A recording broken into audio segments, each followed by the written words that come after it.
Iko Nini. So the biggest news hapa Kenya bado ni story na Alberto Ojwang, and of course Alberto Ojwang alidai in police custody ama alidedishwa in police custody like on Saturday night, and hii ndio the reason why the Standard walikuwa wameka hii headline, and the headline was tortured, strangled. The police tried to spin a crude tale about the death of blogger and teacher Alberto Ojwang, and they got it spectacularly wrong.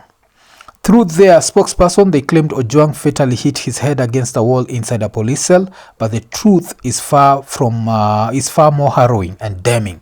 The 31-year-old did not die by accident. He was tortured, he was strangled, and when his lifeless body was eventually carted off to Mbagathi Hospital, it was a mere formality. Alafu ikakuwa an attempt to cloak a cold-blooded murder in official procedure. Yes, okay, hapo nimepoteza, but basically kwa nasema hiyo kumpeleka Mbagathi ilikuwa na attempt to cloak hiyo mada yake na makudanganya wase. Afrika kwa as the president and his interior cabinet secretary avert their gaze and pray for the storm to pass, the gravity of the crime deepens. So kulikuwa na hii autopsy yake, and the autopsy yake vile ilifanyika ilibaki imefind out that umse alikuwa not only strangled, pia alikuwa na gongwa na vitu, so alikuwa na like internal injuries, and kuna vile ilikuwa inakaa ni kama on top of that nikawa walikuwa wamemnyonga, na pia alikuwa na those like soft tissue damage, na maanisha walimpiga kabisa. Alafu of course now because of that, now we ended up getting all these statements, and these statements are annoying to say the least. And one of the statements nenda kusema is annoying ni statement fulani ilitoka from Raila, and you can see Raila alikuwa anatry kutuonyesha that his statement is coming from, and it's taken time because he's not in the country. So ilikuwa ni Bangkok, Thailand, June 10th, death of Alberto Ojwang, statement by Right Honorable Raila Odinga. And ini no Raila ezijitoa. Najua ukishaingia into bed na hii gava, you have to take the good and the bad. Nacheki. And the problem is there is more bad than good. Hii gava imekuwa like iko na so much blood in its hands. Alafu shida moja hii gava iko nayo ni like the more trouble it's getting into, the more inaendelea ku look for more trouble, if that makes sense. Ama inaonasemaga like when you're in a hole, stop digging.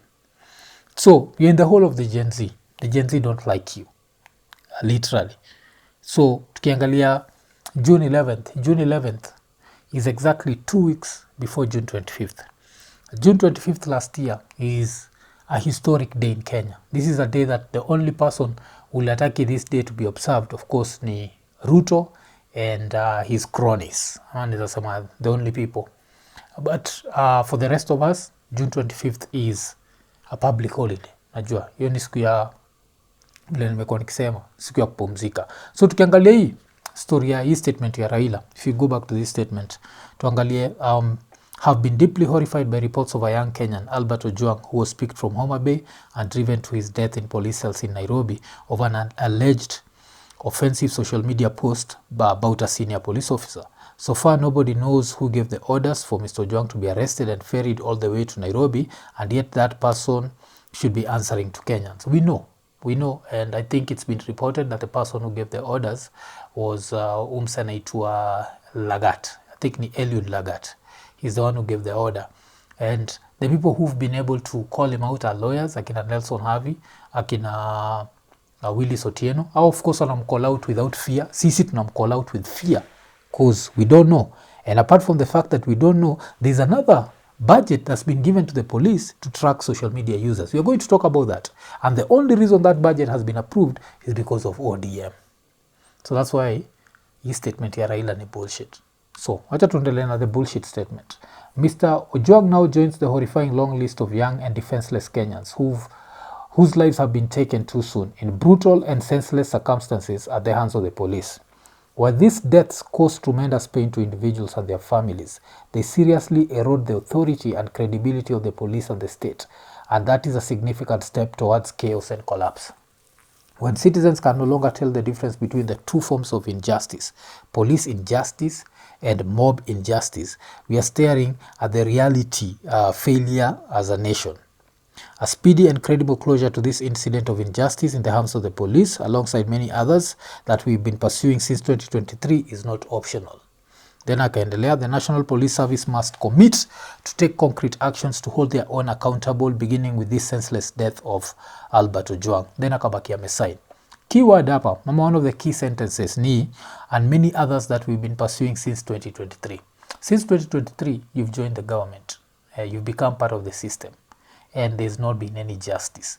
So what makes you feel like this time, this statement that you've made, and you made sure we knew that you are somewhere in Bangkok, Thailand, helps anything? Does not help anything. And apart from this, of course, another person alienda paki release statement ilikuwa Oburu Odinga, na Oburu Odinga alikuwa anashtuka ni huu karao ni nani ulezi shikwa. And hata akisema hivyo, at the end of the day, like mko kwa gava, unajua ODM can't have it both ways. You can't have your cake and eat it. You can't 1 minute thump your chest and tell us the way you're in government and use like one of your soldiers, Sanaitwa Lai, someone who suffered police brutality, use him to discredit any stories of police brutality, and then turn around and tell us that you're fighting for justice for Alberto Ojwang. Alberto Ojwang was taken from one of the ODM strongholds and brought to Nairobi, and then akapigwa mpaka akadedi in 2025. Why? Because alikuwa ameput a social media post about corruption in the police. Is that news? That's not even news. Najua kuna kuga na ile story ati it's not news if a dog bites a man, but it's news if a man bites a dog. In Kenya, it's news when a politician is not corrupt. Nacheki. So this is not news. Si tunajuaga Kenya ni corrupt. Tunajua the Kenya police ni corrupt. So wacha tusikize hii statement ya kipumbavu ili toka saa from Oburu Odinga. Hizi ni zile tu tunasemaga wanataka kusafisha rada. Because I come from that region. What am I going to tell the people of Homa Bay when I go there that we are in broad-based government? And I don't explain to them how their son was picked and then put in some police cell where there are many police cells, Mr. Speaker, on the way. Mr. Speaker, this is a sad day for us in the Senate. Mr. Speaker, we are discussing the death of a young man who was the only son of his family. And Mr. Speaker, he has died in a police cell where people are supposed to run for safety. Mr. Speaker, where else do you go if not police station when you feel threatened by anybody? But Mr. Speaker, when you go to a police station and you are killed, Mr. Speaker, this is a very, very serious situation. So kulikuwa na statement from Oburu Odinga. But one of the reasons why I feel like this statement is useless and it's hollow and it's, I don't know which other adjective nafaa kutumia, is the fact that in the exact same day kulikuwa na more news, and the news was the government inataka kupatia the police a bigger budget ya kuhandle social media. Don't forget, the only reason why Alberto Ojwang is dead is because of social media. He put a post on social media, and then the police, without a search warrant, tracked his phone and ended up seeing he was in Homa Bay. They drove to Homa Bay, abducted him, because that was not an arrest. Wakakuja Nairobi, wakamdedisha, alafu wakampeleka city mortuary. That was because of social media. Now, what does the government decide to do? Don't forget, for a very long time, especially naweza sema last year, around this time, kuna umsa anaitwa David Ndii alibaki amesema that online sisi ni social workers ama digital workers. Kwa sema politics is a contact sport. And when he was saying that, he never imagined that people would come from the internet to the streets. But since then, of course, he's learned that whatever is done online is what's being felt on the ground. So with that in mind, what they've decided is they are going to make sure that they keep fighting social media. And that's why kulikuwa na hii headline, MPs push for bigger budget, 150 million shillings set aside to track social media users. Ukitaka kujua the level of impunity mse anaitwa Alberto Ojwang bado hajazikwa, bado hajatolewa Nairobi akipelekwa OCHA. Chikile wajaka wanakuaga like lazima bodies, bado ija happen, but this ends up leaking and therefore inaendelea. Usisahau the only reason Alberto Ojwang amededi ni juu ya social media. So the National Assembly's Budget and Appropriations Committee has made recommendations to amend the budget estimates of the National Treasury, raising the expenditure bill for the national government to 2.54 trillion. Part of these amendments is an increment of 150 million earmarked for the Directorate of Criminal Investigations to procure a system with the potential to track social media users in the country. Some of those changes have come at a cost, with institutions like the National Fund for the Disabled of Kenya now defunded by up to 400 million shillings. Sikia hiyo, the National Disabled wamenyang'anywa 400 million shillings. Makarao wamepatiwa 150 million shillings ya kutrack social media users. Who do you think they're going to track? Not TikTok challenges za dance. They're going to track people who are speaking against the government. And why are they tracking them? To congratulate them? No.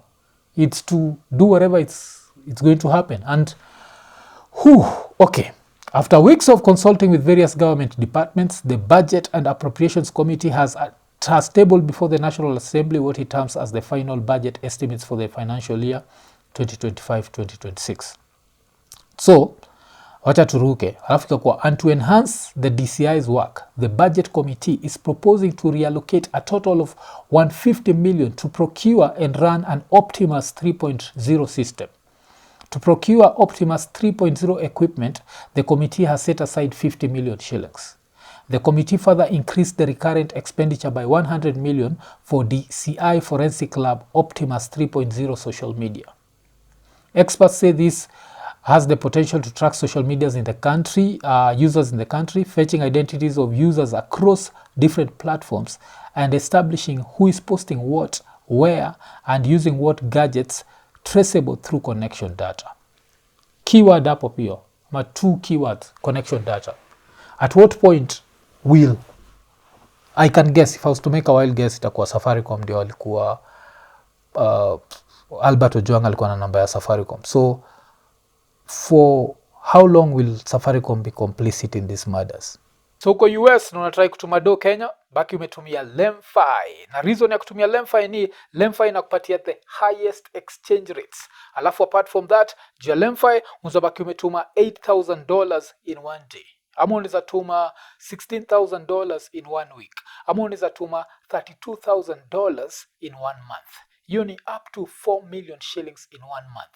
Na ni simple kabisa. LemFi app unaweza baki umepata kwa App Store na pia unaweza ipata kwa Google Play. Another reason ya kusign up kwa LemFi ni wewe ni Iko Nini fan. Na umekuwa ukishindwa nizaje support Iko Nini. Naweza support aje asi. Kuna vile saizi jo mfuko ni mbaya.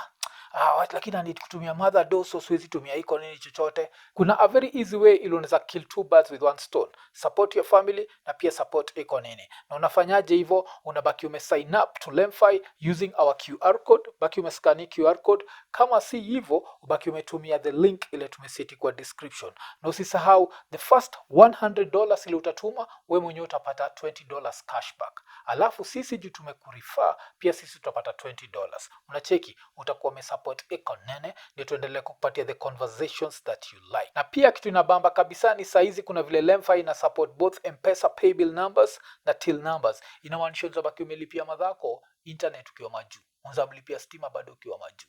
Unaweza make sure that madhako iko both connected na pia keja yake iko lit up. Na hiyo ni courtesy of LemFi. LemFi, international payments for everyone. Iko Nini. Cause how they tracking these people? They are tracking them through their phone numbers. They are tracking them through their data. And most of us tuko Safaricom.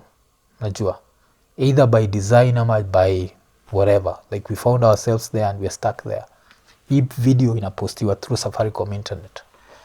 So, tukitresiwa tunatresiwa through Safaricom. And these murders keep happening. So, we have to ask ourselves, for how long tutanyamaza? Because Safaricom, you have us by the balls. Of course, tuko na M-Pesa lazima tutumie, tuko na hizi vitu zote lazima tutumie. But sasa kama wasi wanatrakiwa, msee anatrakiwa mpaka kwa nyumba yake. Juu amepost kitu, anachukuliwa from Homa Bay, analetwa Nairobi, anauliwa. Alafu nyinyi mko sawa.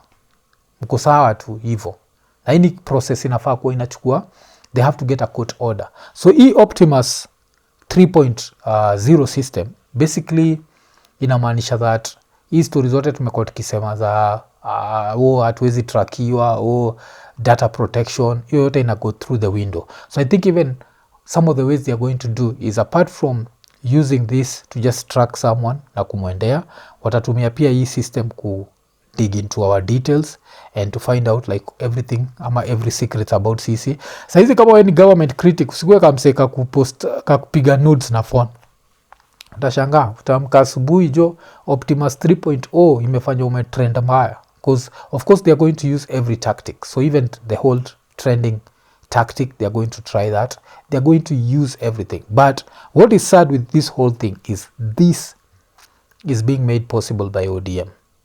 How? Who's the cabinet secretary or treasury? So who has approved this budget? 150 million to be used to track us. And the most interesting thing about it is, I'm sure if we went and checked price ya Optimus 3.0, I'm sure it's not that much. Wacha nione kama maybe iko online. Okay. Because kuna kuagana hizi zile uzwa na state to state. But I'm sure kama governor claim this thing is going to cost it's going to cost what? If they're saying that it's going to cost 150 million, I'm sure this is something that maybe on the higher side, nikitia maybe 10 million ama 15 million. Of course 135 million is money that they are going to use they themselves. And yes, kuzilikuwa hapa na cheki, this is something that's available for people. Yeah, kuna mpaka the Optimus 3.0 portable GPS tracker for cars, goes for around $29.95. I can tell you the system should not be that expensive. Of course, I'm not saying this because I want people to be tracked. I'm saying this because I know even as they track us, they are making themselves richer. Yes, they use every opportunity as a corruption opportunity. So that's one of the things they are going to do. They are going to enrich themselves, and then of course what end up to track. So we have to make noise about Alberto Ojwang, and lazima to make noise about Alberto Ojwang kwa nini? Because it's about to get rougher. Najua. I think ilikuwa kuna ngoma fulani mufurahiaga sana. Ngoma ya msee anaitwa Nasio Fontaine. Things are go crucial down in a Babylon, yeah. Swezi, I can't sing to save my life. And things are about to get crucial down in a Babylon. But this time the Babylon is Kenya. And it's going to get crucial because if there's a space that's not made Ruto breathe, it's social media. And the difference between Ruto and Uhuru is, when Uhuru things got tough, Uhuru just logged off. He did not need Optimus 3.0. He was just like, nah, I don't need to see this. Let me log off. I'm the president of a country. I'm bigger than this. Uhuru, I don't think, needed to be loved.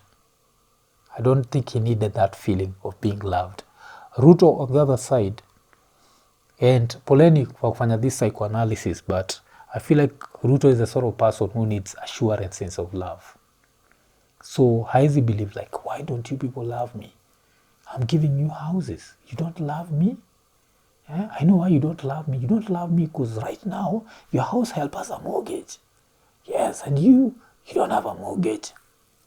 You don't love me because some of my people can afford helicopters and planes and they can use the airport. But you can't use the airport. Why are you even complaining about Adani? Why don't you love me? So Ruto is the sort of person who needs to be loved. And that is trickling down to his people. Because who DIG Lagat, we'd had his name before. Na tulikuwa tumesikianga his name from umse anaitwa Gachagua. Gachagua alikuwa ametuambiaga vile Ruto waganatumia Lagat to get like 1 or 2, 3 things done. So now we are in this situation whereby Alberto Ojwang amededi, get the autopsy report, and amededi courtesy of social media. And less than 24 hours after watu wa protest juu ya kifo that is ya Alberto Ojwang, the government in its infinite wisdom decides to pass a bill ama to pass a budget ama set aside a budget of 150 million that's going to be used to track social media users. So choices have consequences. This goes out to everyone who in 2022 ulituambia si uchawi ni maombi. Hatuja kusahau. Najua hii tusijifanyisha hii noma hii kutoka pahali. Hii noma ilitoka pahali. Ilitoka kwa wale wase walikuwa unajua napenda Mungu. Aje tusahau history. History hii raha ilikuwa ni history. This is what we expected from him. Mse kama Alai waga yuko hapa akituambia vile saizi tunafaa kuwa na sifu Ruto. Mse yuko on record akisema sijui Ruto will spend the first 3 years looting, then you spend the first what. So whatever Ruto is doing is what we expected Ruto to do. But now we're in a situation whereby in 2027, everyone and their grandmother has to come out. And we have to send a message. And the message that we have to send is, this is not acceptable. And history ya kusema the power belongs to the people. We have to show that the power belongs to the people. If the numbers are right, there is no rigging that can be done. If the gap is small, rigging can be done. And of course, hopefully, I'm hoping that we will not get another hard-head leader. I need someone calm. I have ni remind of statement fulani nilibaki nimecheki. I think Nelson Havi alikuwa ameandika. Na Nelson Havi alikuwa na try kushtua wase like ilikuwa ni about Maraga. Na kile wase wanasema juu ya Maraga being a weak candidate. I think we've been so used to hii story ya like leaders who break the law, leaders who ignore court orders, leaders who, that when we see someone calm, we just start assuming that that person cannot make a good leader. And hii ndio kitu Nelson Havi alikuwa amepost. Alipostigi when? This was on the 21st of April 2025. Ilikuwa David Maraga is not and cannot possibly be a weak candidate for president. It is you, the Kenyan voter, who must discard your decisional weakness and gain the strength of a deliberative voter. You must be informed, register to vote and elect David Maraga as president. Hiyo ni kitu kwa namaanisha. Like, we can't say that someone is a weak candidate. What makes someone a strong candidate? It's the people. So you have to choose. What do you want? Abductions? Corruption? Killings in police cells? Like CSs who have murder cases, CSs who have kunajisi cases, or do you want a different Kenya? What do you want? Yes, tusiseme this person is a weak candidate, this person is a strong candidate. It's the people that make the candidate. But now, tujue, social media is just about to be, tutakuwa tukiwa monitored, so it's about to get rough. As I said, it's about to get crucial in Babylon. And before things get crucial in Babylon, nikimalizia wacha nikuremind kuwa the Iko Nini Father's Day barbecue ina go down this Sunday at Evergreen Park on Kiambu Road. Baki umetokea. Tickets ama the total that you'll spend is 1,500 shillings only, but sisi kwetu utatulipa 1,000 and you can have your buffet, eat as much as you can. Alafu kwa gate ya kuingia kwa Evergreen Park utakuwa umelipa soko bole. But make sure to join hapo. Let's have some meat. Let's enjoy Father's Day. Let's enjoy kama wewe ni a father kuja to celebrate as you celebrate us. Unajua, especially if you're not a deadbeat father, make sure umetokea. And then nimesema jo, Iko Nini Father's Day barbecue going down on the 15th of June. That's this Sunday at Evergreen Park, Kiambu Road. Baki umetokea and come, let's enjoy some good goat meat and also have some conversations. Yes, and kipost kitu kwa social media, usisahau kuwa kuna OPTIMUS 3.0. Iko Nini.